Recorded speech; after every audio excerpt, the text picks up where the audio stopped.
Қонақ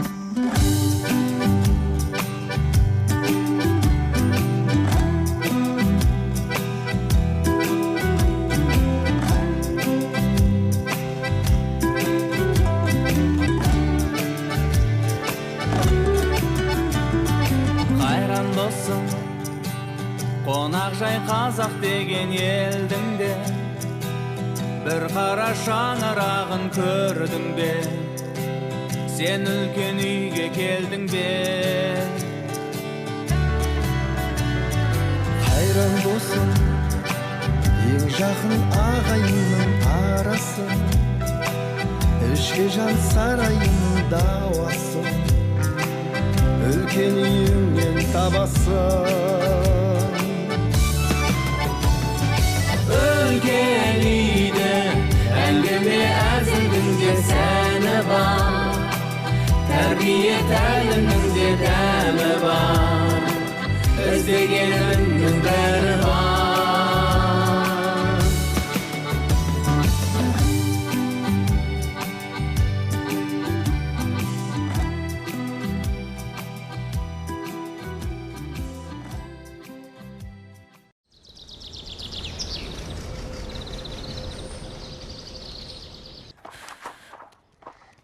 Әкелші өзімді ойнайыншы. Ой, бітейін деп қалдым. Ой, берші. Ой, екі-ақ тұр қалды, өте салайыншы.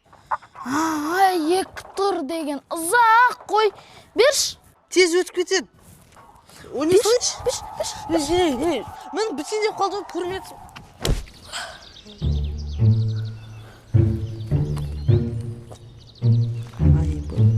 Не істедің енді? Атам мені өлтіретін болды ғой. Ой, мынаны защитасы сияқты ғой. Қара, экран сынбаған. Проблема емес бұл, 500-ақ деген тұрады. Өзім жөндетіп берем. Атаң айтпай, екеуміздің арамызда қалсын. Экран точно сынбаған ба? Ой, қарасай мұны. Мырзахан сондайды. Ай, мен немнеге келе жатырмын, шай ішетін адам ұсап. Қой. Үйге қайтпай. Шай ішесіз ғой енді. Қой, Кіріңіз үйге. Жоқ, Бүгін түскі астың уақыты ғой. Ас ішіп, самауырының шайын ішіп қайтасыз да енді. Кіріңіз үйге. Қой, ұятмақ қалмасын, кірсем кірейін. Кімің қайда? Қаршыған қайда? Телефоныңды көрсетіп алым керек еді. Ой, қаршыға қалада ғой.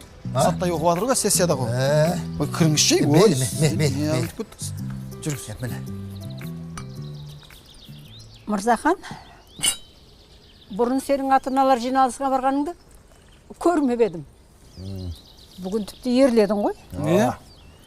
Бардық, енді бұрын енді уақыт бола бермейтін еді ғой. Оның үстінде уақыт күнде сонда жүргеннен кейін. Ерже, әлі де бармай жүре беретін бет. Ана Арманның сынып жетекшісі бар ғой. Сол әкелердің жиналысы дегенді шығарыпты ғой. Содан кейін амал жоқ барған ғой. Дұрыс. Қашанғы шешелер шапқылай береді. Әкенің орны бөлек. Бірақ бар ғой. Барғаныма мен өкінбеймін. Дұрыс болды қайта барғанымыз. Ана мұғалім ше? Бала тәрбиесі жөніндегі мықты нәрселер айтты ғой. Зор айтады. Үйіп қалдық. Не дейді сонда? Айтшы. Жалпы бар ғой. Мен бір ырза болғаным ше? Баланы қалай атасаң дейді, солай қалыптасады дейді өмірде. Біз білмей жүрек.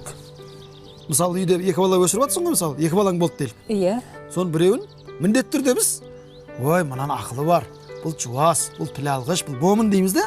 Екіншісін, ой, бұл деген бұзық, тіл алмайды, күлдіргіш, тентек деп мәз боламыз.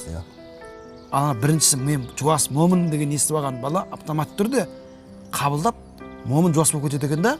Екіншісі мен тентек екем, күлдіргіш екем деп өз-өзін сөйтіп қалыптастырып кетеді екен ғой негізі. Балаға сен андайсың деп айтуға болмайды екен негізі. Мен мына осысына ырза болдым мен. Өте дұрыс айтады. Біз білмей жүрек. Өте дұрыс айтқан. Айтты ғой сонда. Зор айтады екен. Үйіп қалдым мен. Балаға деді, шошқа, оңбаған, хайуан деп айтпаңдар деді ғой. Дұрыс айтады. Әке шешесі баласына не тілесе, сол қабыл болады. Ой, білмай, Шешесінен оңбаған деген сөзді естіген бала қайтып оңмады. Әрине оңбайды. Айтпақшы жеңше. Анау жынды миша бар ғой? Иә. Анау Баяндының түрмеге отырып келген баласы. Иә. Соны кішкентай кезінен бастап әке шешесі Бандит деп атағын ба? Бандит деген білмедім. Бірақ баянды марқұм сол баласын еркелеткенде содырым деп еркелетуші еді. Міне, міне, әне, дәл келген екен қояды. Содыр деме, собыр десе, собыр боп көтермеді, милиция боп көтермеді, шофыр да деметті де ең болмаса. Сосын алып жеңше, Жаңылхан бар ғой? Иә. Жаңылхан деген әйел. Ол да қыздарына мектепте жүрген кезде салдақы деп айтатын еді. Не болды ақыры? Өмірлері жақсы болмады ғой. Bir baydan екінші байға, екінші байдан үшінші байға Қой құрсын. Біреуді әңгіме қылып қайтеміз. Одан да өз баламызға жақсы сөз айтып, жақсы тәрбие берсек, соның өзі олжа емес пе? Міне, көрдің бе? Солай ма? Өте дұрыс айтасыз. Ана Сәлиманың да қыз бар ғой өткендегі, ол да. Қой құрсын. Өзімен кетсін берді. Ол да, ой. Айтқандай болды ғой. Телефон істеп тұр. Экраны кеткен. 5000 теңге болады.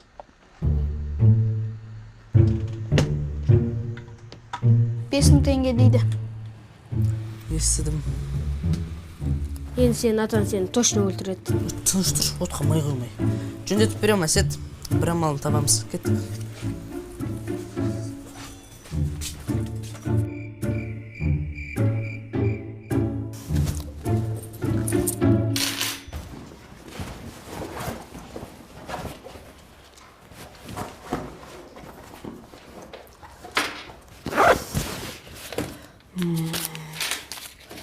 Тоғыз жүз, 1000, 1100, 1200, 1300, 1400, 1500, 1600, 1700, 5000 азайтамыз, 1700, 2000, 3300 теңге. 3300 теңге. Оны қайдан табамын?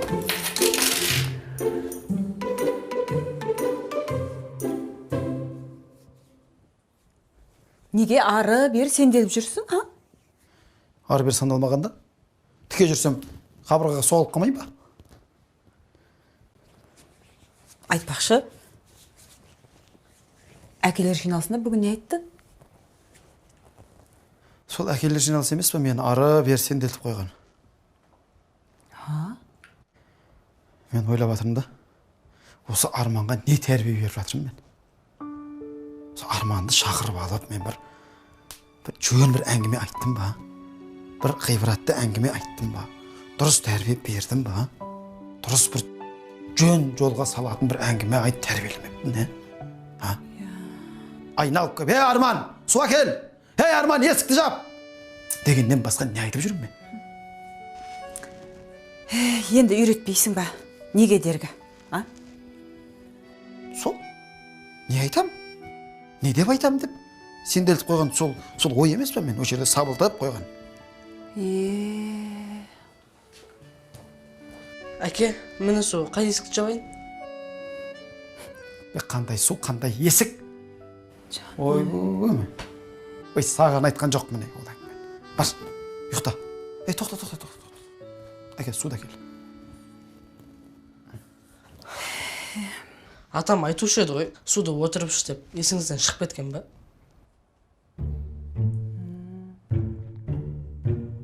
Енді жетпеген сен ақылың еді, мен тыңдайтыны ма? Бар, ане бар. Ұйықта бар. Маған ақыл айтады өжі. Бар. Ұйықтай қой балам. Көрдің ба?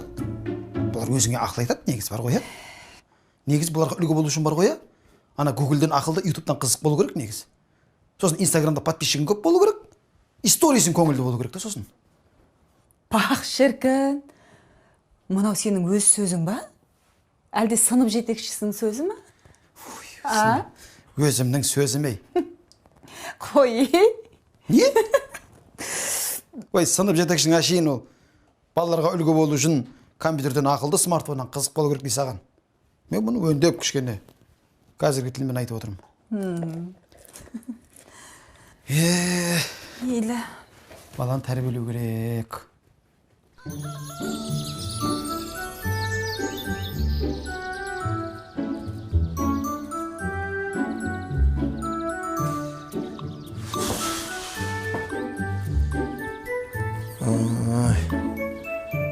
Шынайдың шымдары тур жездесімен ойнағандай құлағынан тартып ойнады.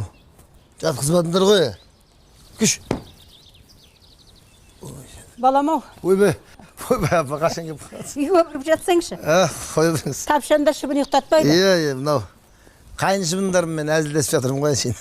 Баяғыда бір келін жаңадан түскен кезінде барған жерінде сол үйдің мысығына қарап пішіңіз деген екен ғой. Сол сияқты мен де бұл жақтың шыбындарын құрметтеймін ғой, қайын шыбындарымды. Қой, үйге кіріп жат. Үйге кір. Болды, қазір көреміз. Шездеке, ассалаумағалейкум. Уалейкум ассалам. Қалайсыңдар? Амансыз ба аға? Аман бақыт. Шай дайындап жіберейін, шай әкеп. Осы сөздің неге?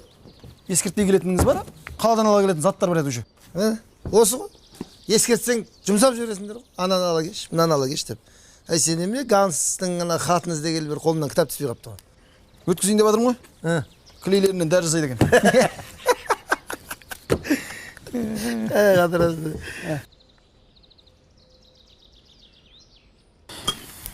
Алсыңыздаршы. Соңғы кезде сары уайымға салынып жүрмін. Не көп қол тыныштық па? Ұйқым қашып. Осы балдарды қалай тәрбиелесек болады деймін да мен. Жездек. Осыған миым жетпей жүр. Ұйқым кетіп жүр кәдімгі дейші осыған. Арман тәрбиесі нашар болып жүр ме? Жоқ, арман тәрбиесі жақсы. Ой, енді тәрбиесі жақсы болса, тәрбиелемеу керек емес шығар. Қайдан білейін, өзің бірден кіріскеніңе қарағанда бала тәрбиесі деген бір қора тазалау дейсің ба? Түйсін, не істеу керек деп сұрап тұрмын ғой, не істеу керек екен соң? Не істеу керек?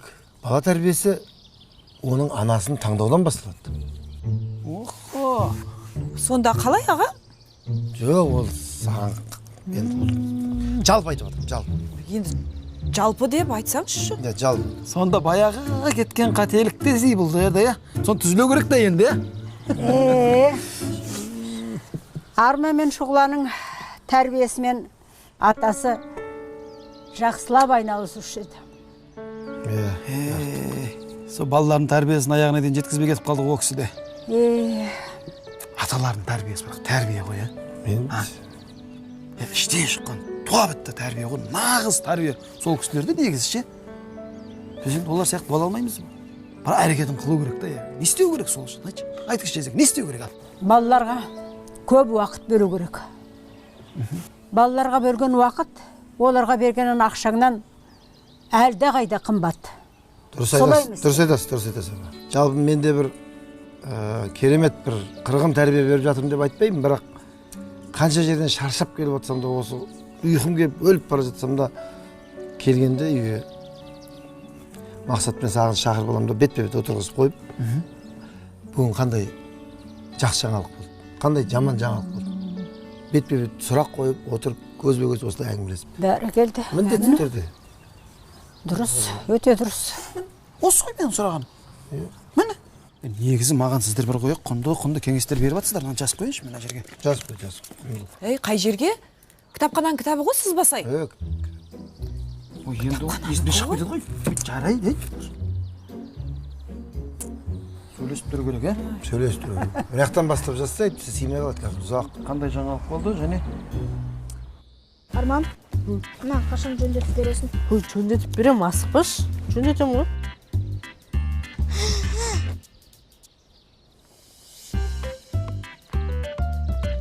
Мына спидометр 260 көрсетіп тұр ғой. 260-ға шейін апара ала ма не? Таптым. Қайтып ақша табатынымызды. Сендер маған көмектесесіңдер ма? Иә. Қалай табамыз? Мына машина арқылы табамыз. Айнасын ұрлаймыз ба? Қайдағы? Адал жолмен ақша табамыз. Таксист боламыз ба? Мойка боламыз. Мына машинаны әдемілеп жуып қойсақ, бізге жанаға көп ақша беру мүмкін. Онда былай істейік. Қазір бәріміз үйлерімізге барып, киімімізді ауыстырып, тамақ ішіп, осы жерде жиналайық. Онда солай істейік. Иә.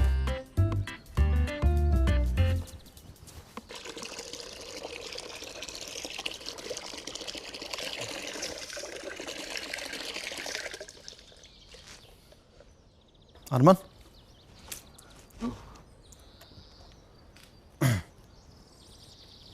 Қалай жады? Жақсы.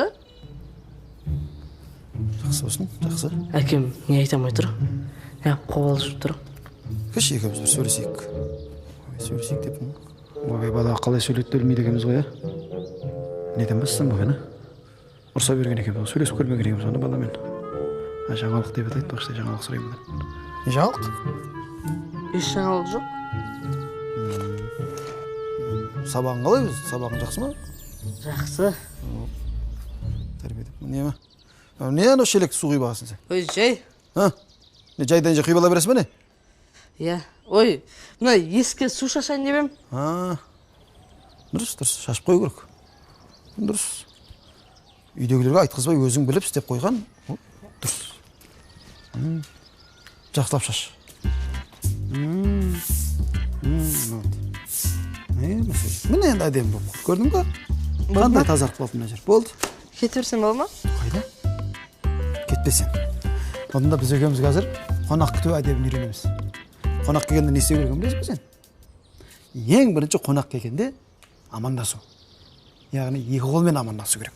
Екі қолмен амандасып, көзіне тіке қарап, даусыңды шығарып амандасып, жымиып, құрмет көрсету керек. Бұл біріншіден. Екіншіден, келгеннен кейін жақсы келдіңіздер ма, қош келдіңіздер, шаршаған жоқсыздар ма, үй іштеріңіз аман ба, денсаулықтарыңыз қалай деп хал сұрасу.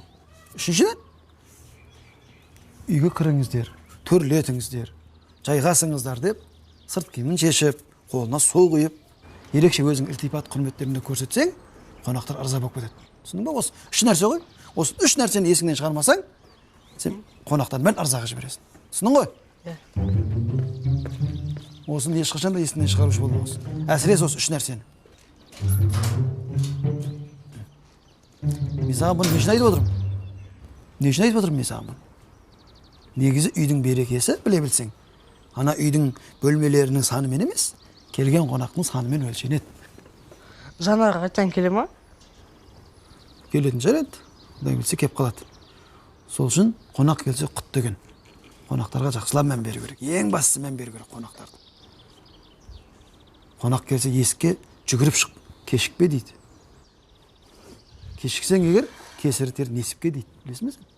Қорқмаңдар. Қазір келеді. Жұмыстарымен кеткен шығар. Қазір біз машинасын жуып қойсақ, ол кісі точно ақшаны береді ма? Білмеймін, беретін шығар. Бере ма? Беретін шығар ма? Мен қайдан білейін? Бірақ әйтеуір, бір ретте біз Қаршығаға екеуміз оның машинасын жуып бергенде, бізді шашлыққа апарған. Мен бірден айтайын ба, шын жуам? Жоқ, мен жуам шын. Мен жуам, себебі мен бірінші айттым. Мен жуам, себебі мен телефоным сынды.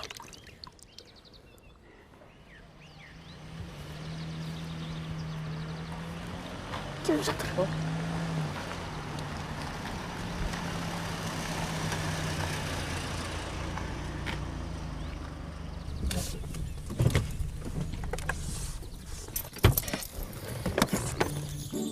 Қалайсыңдар балдар?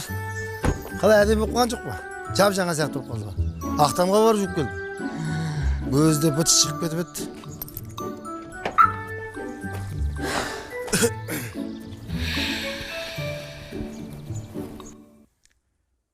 Әсет!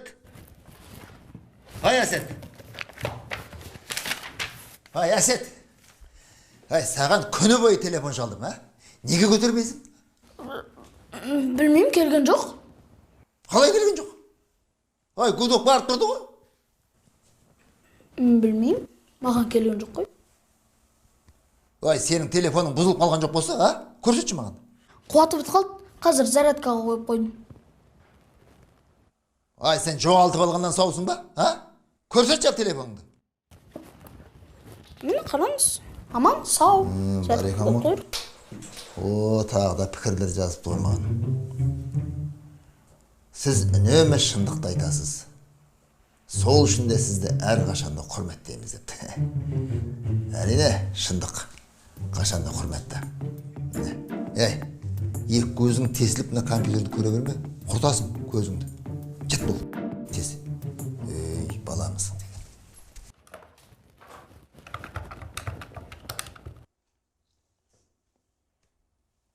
Алло, Арман. Атам телефонды біліп қойды. Ертең жасатып бермесен, Мырзахан аға айтып, өзі істетіп берем деп жатыр.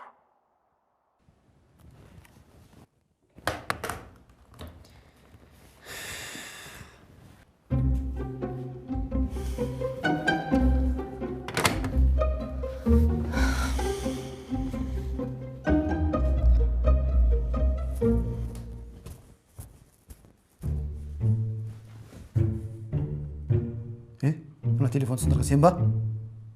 Сен ба деймін саған? Неге ұстайсың сен біреудің телефонын, а? Неге ұстайсың дей саған телефон? Қолыңды сындырайын ба тұрған жеріңде? А? Нарман! Нарман деймін. Нарман деймін. Нарман? Неге ұлтсы? Ештеңке? Бәрі жақсы ма?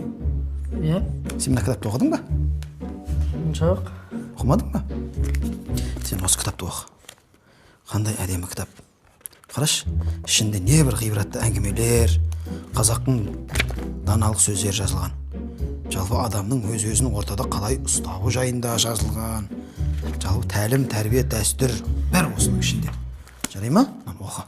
Жарайды, каникул басталғанда оқимын. Жарайды, бірақ оқы. Сосын айтпақшы, кеше бір жақсы бір кеңес оқыдым. Ол жігіттерге нағыз керек нәрсе екен. Жалпы жігіттердің екі түрі болады екен. Оның біреуі, мен саған көрсетейін, былай болады екен. Біреуі мынандай болады. Есіктен кіргеннен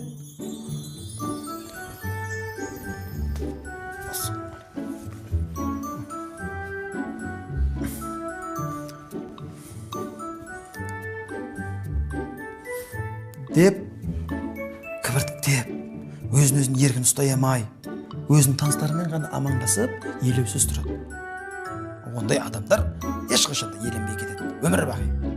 Ал екінші түрі бар, қасқара. Екінші түрі, есіктен кіріп келгенде, өзін тік ұстап, қадамы нық, сөзі тік кіргеннен, ассаламағалейкум. Қалайсыздар, жағдайларыңыз жақсы ма? Ассаламағалейкум. Көргеніміз, қалайсыз, жақсыздар ма? Амансыздар ма? Деп, даусын шығарып, жұртпен екі қолмен амандасып, көзіне тіке қарап, сәлемдесіп, өзін назарын өзіне аударып отыратын сондай бір мықты адамдар болады. Жігітке сол нағыз керек нәрсе. Сен қойыңызшы, ыңғайсыз ғой? Тұрсай бол, үйрен, сондайда үйрену керексің сен. Сен мықты болу керексің сен. Елеусіз қамау керексің. Кәне. Тоқтат, жөндеп жүр, жөндеп тұр. Жүрген кезде қадамыңды алшақтап, аш қадамыңды. Жүр. Ассаламағалейкум. Шығар даусыңды. Ассаламағалейкум. Әке, маған ақша керек. Міне, дұрыс осы. Бірақ, біріншіден, сұраншақ үйренбеу керек. Сұраншақ болмау керек.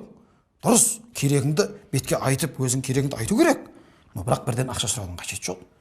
Жалпы ақшаның мәселесі дауыс шығарып айтылмайды. Сыбырлап шешіледі. Түсінің бе? Әке, маған ақша керек. Міне, дұрыс, осылай болу керек жігіттегі. Жарайсың. Ал енді жат, демал. Бірақ мұнан міндеттерді оқы, жарай ма? Давай, жақсы демал. Шынымен сұрап тұрам ғой.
Мен сабаққа бармаймын.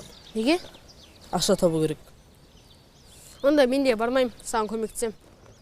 Онда үйдегілер кетіп қалсын, сосын киім аштырып шығамын. Аха. Жүр, тығыла тұрайық.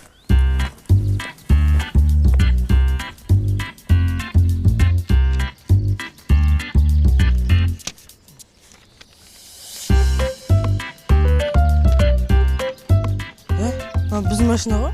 Ілеміз ба?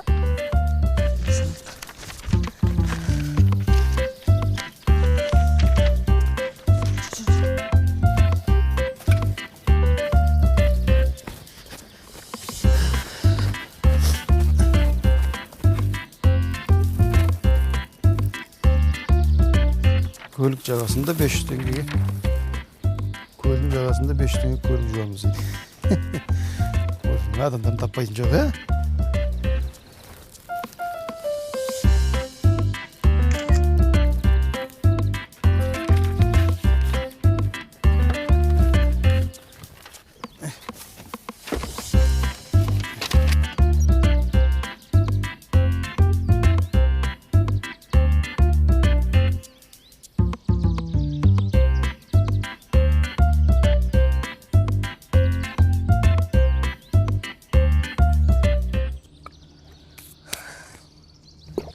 Қара, мынау джинсовый материал. Бұмен машинаны жақсылап ысқылап жуамыз. Одан кейін мына мақта матаны алып, жақсылап оны құрғатамыз. Ал мынамен машинаның терезесін жуамыз. Қалай ойлайсың, адамдар келе ма? Келеді. Қазір адамдар жалқау ғой. Біз соны пайдалануымыз керек. Кейін бұны үлкен бизнеске айналдыруға болады. Қандай бизнес, бір адамын жоқ. Келетін шығар.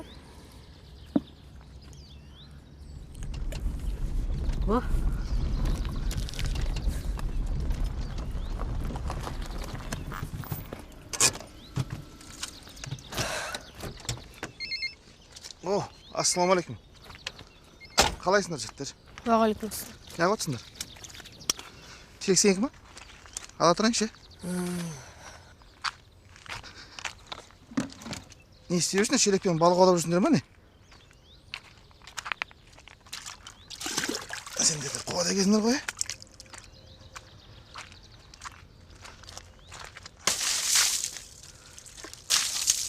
Жақсы болды оның бұл.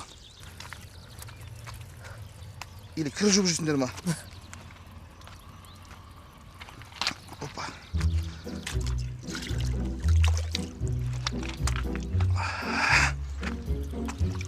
Рахат болды ма? Шелек жоқ, не істейін деп келатыр ең? Қатынды бастан, баланы жастан дейді қазақта. Бала деген кішкене әкеден бетеп ығып тұру керек. Баяғы дос әкеміз келатыр дегенде ше көгі. Содан жаман болдық па? Содан жаман болдық па? Жоқ, жаман болған жоқсың. Бүкіл менмін деген ауылдың таксисті болдың, не болдың ал? Құдайға шүкір. Құдайға шүкір. Ей, бала дегенді бар ғой, еркінді өсіру керек. Еркін тәрбиелеу керек. Еркін өскен бала бар ғой, ол жасық болмай өседі, білесің ба? Нағыз психолог арамызда отыр екен ғой, Ибрагим аға. Сендер елдің алдына шығып тренинг өткізбейсіңдер ма? Ой, бұлар күніге Мырзеке, онсыз да бар ғой, бәленбай клиент ұстап алып, экономика, саясат, бизнес жөнінде семинар, тренинг өткізіп отыр. Діндім көтпеді, дінді. Ибрагим аға, бір демесеңіз оларға. Бірдеңе. Адамды илететінде, билететінде орта демекші, оның үшін қылжақ бастардың арасында ағамызда қалжыңды жіберетін бопты. Енді мынау сынықтан басқаның бәрі жұғады деген осы ғой енді. Негізінде бала тәрбиесінде біз жауапкершілікті сезінуіміз керек екен. Ол кіммен дос болып жүр, досы кім, кімді үлгі тұтып жүр, осыған бәріне көңіл бөлуіміз керек. Оған біз бүгін сағатымызды арнасақ, ертең ол бізге өмірін арнайды. Ал егер қазір сағатымызды қимасақ, ол минутында қимайтын болады. Дұрыспын. Кешегі Алаштың аяулылары балаңды ұл қылып тәрбиелесең, ұл болады. Құл қылып тәрбиелесең, құл болады деген. Мынау тіпті қыздарды қызың үйде, қылығы түзде деуші еді. Қазір қызың үйде, қылығы интернетте деген нәрсе шықты. өздерің көріп отырсыңдар, баланы әке емес кафе, қызды шеше емес көше тәрбиелеп жатыр. Әкенің беретін айбарын шеше бере алмайды, шешенің беретін мейірімін әке бере алмайды. Сондықтан да бала тәрбиесіндегі маңызды нәрселердің бірі ол отбасының бүтіндігі. Осы жағын біз қадағалауымыз керек. Әйтпесе ұяда не көрсе ұшқанда соны іледі деген. Әкеге қарап ұл өсер, шешеге қарап қыз өсер деп. Енді ол бала деген губка сияқты ғой, төңірегіндегі нәрселердің бәрін бойына сіңіре береді. Сондықтан да бала тәрбиесіне біз үлкен көңіл бөлуіміз керек. Ол үшін ең әуелі отбасының бүтіндігін қадағалауымыз керек. Осындай нәрсе. Естің бе? Бүтін отбасында өскеннен кейін бүтін толыққанды тәрбие алады да. Әйтпесе бала бейшара жәутеңдеп қалады да, әкесіне бір қарап, шешесіне бір қарап. Ол екі ортада кемпір-шал араласып кетеді. Атасы мен әжесі бауырына басады.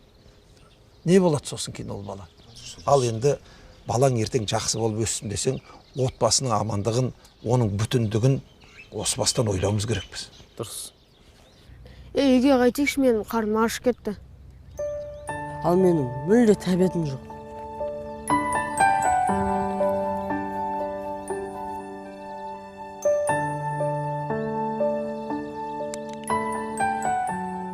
Ал балаларым, бала тәрбиесі дегенде Құран кәрімде Лұқман хакімнің баласына айтқан бір өсиеттері ойға түседі. Мен қазір содан кішкене оқып берейін. Онда былай делінеді: ей ұлым, Алладан өзгеге сыйынба, күдіксіз ол зор залымдық. Әрі қарай тағы да былай дейді: ей ұлым, намазы толық орында, жақсылыққа шақырып жамандықтан тый, басыңа келген ауыртпашылыққа сабыр ет.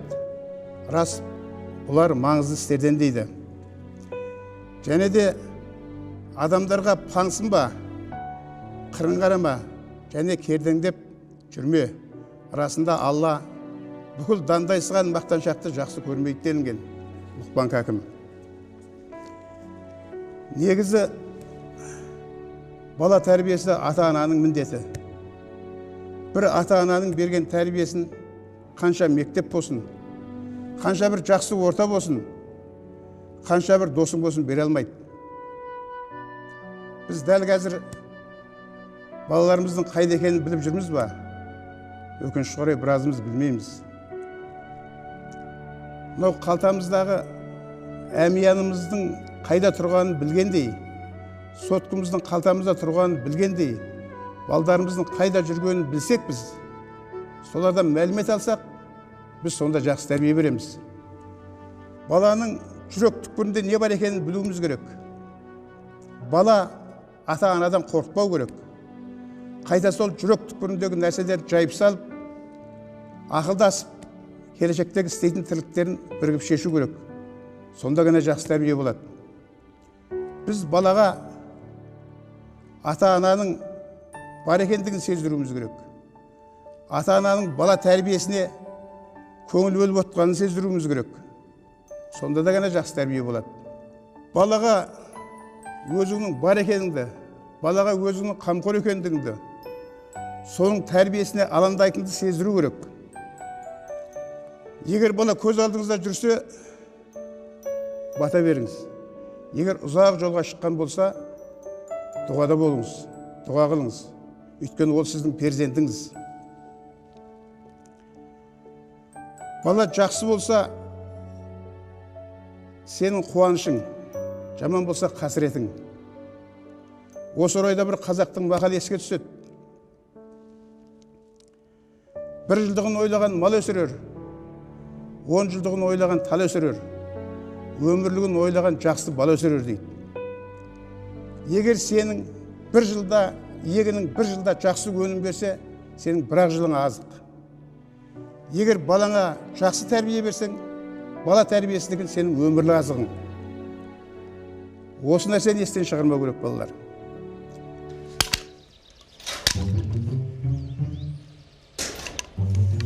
Әкең қайда? Ассалаумағалейкум. Қалайсың? Сау қалайсың? Жақсы ма? Қалай жақсы ма? Ey! Оңбаған. Кеше қарай үйретедім ғой мен саған қонақ келгенде не істеу керек екен. Үй, ақпағылық. Қазіргі балдар ақпағылық бар ғой,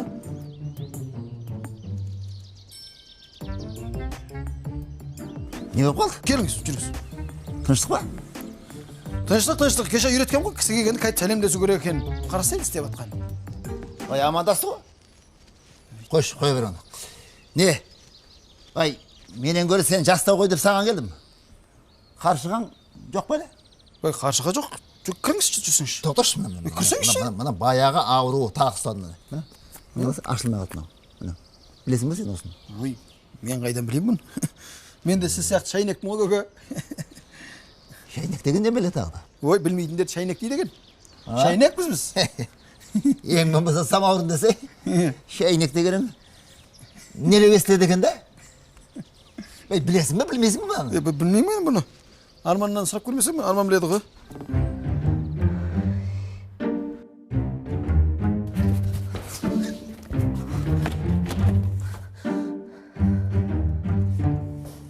Arman? Arman?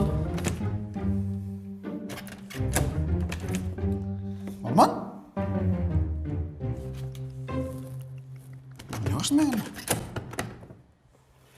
Arman?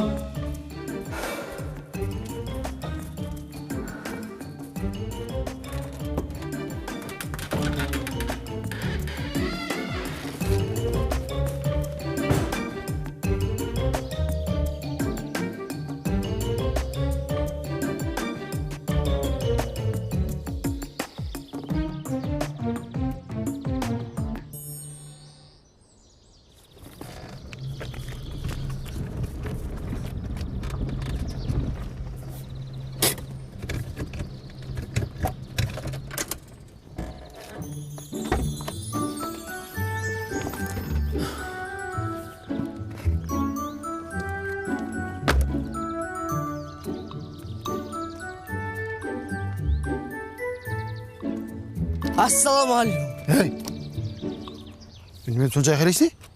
Өзіңіз ғой айтқан амандасқанда даусың шығарып амандасып. Дұрыс. Уағалейкум ассалам.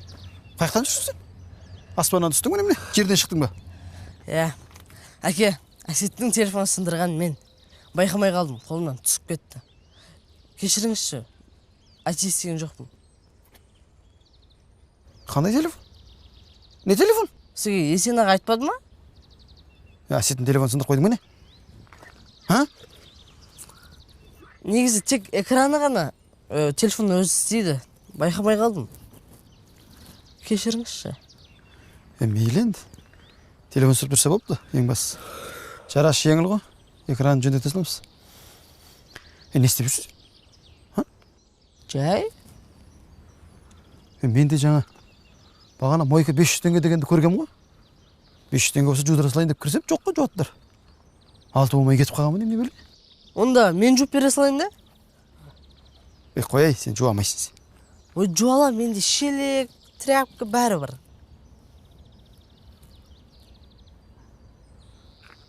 Жарайды онда.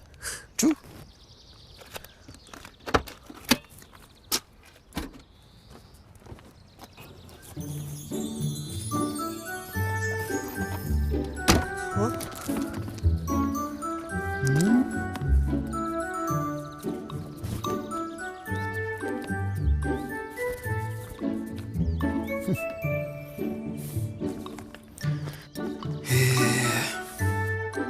Балаға сенің білдір.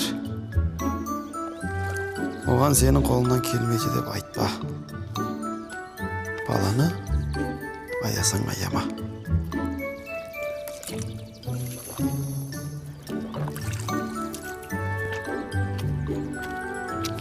Мына жақтарынан шаш. Барлық жағынан шашып тастайын. Әкел, былай шашады, әкел. Акбел мызан көрсең көп шашады.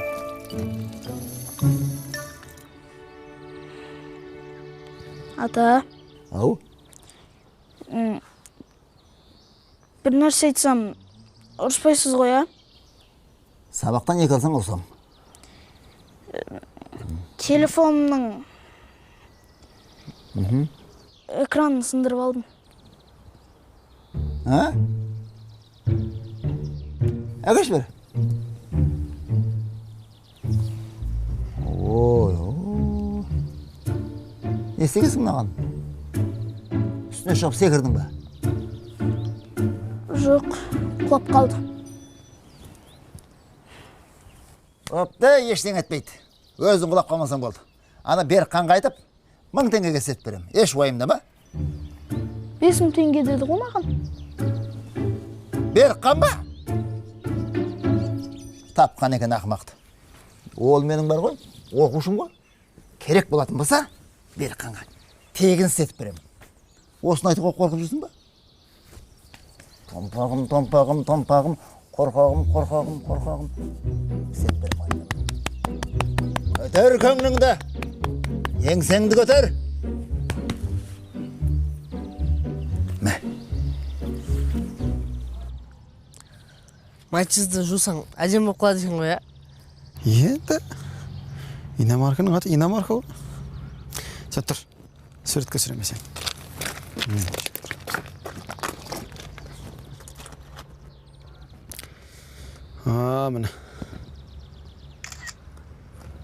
Бірге түсейікші.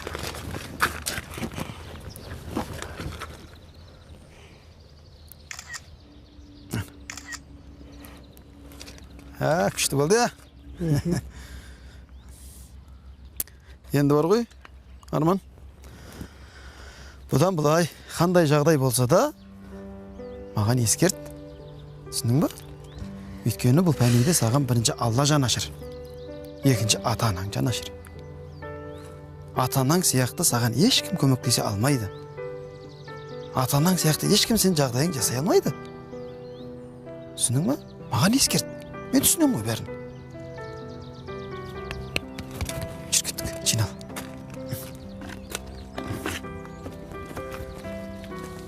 Ашам.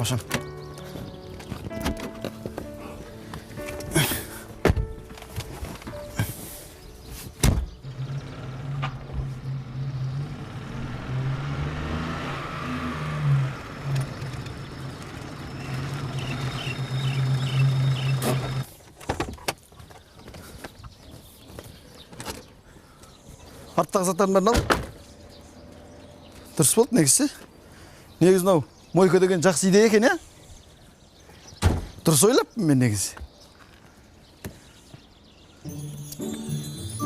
Сізге бір нәрсе айтсам ұрыспайсыз ба? Неге ұрысуым керек? Ұрыспайым? Бұл идея менікі. Қайсы? Мойк? Әй, жарайсың, жарай, сенікі болсын. Бірақ бұл идеяны біз іске асыруымыз керек. Тоқтамауымыз керек. Дамытуымыз керек біз. Түсіндің? Жүр кеттік.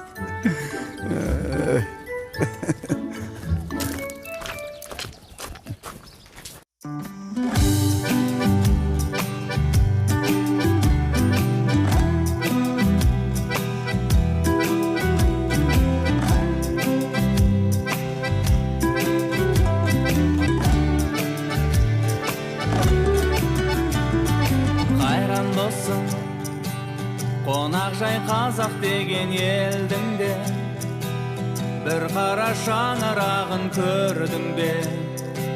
Сен үлкен үйге келдің бе?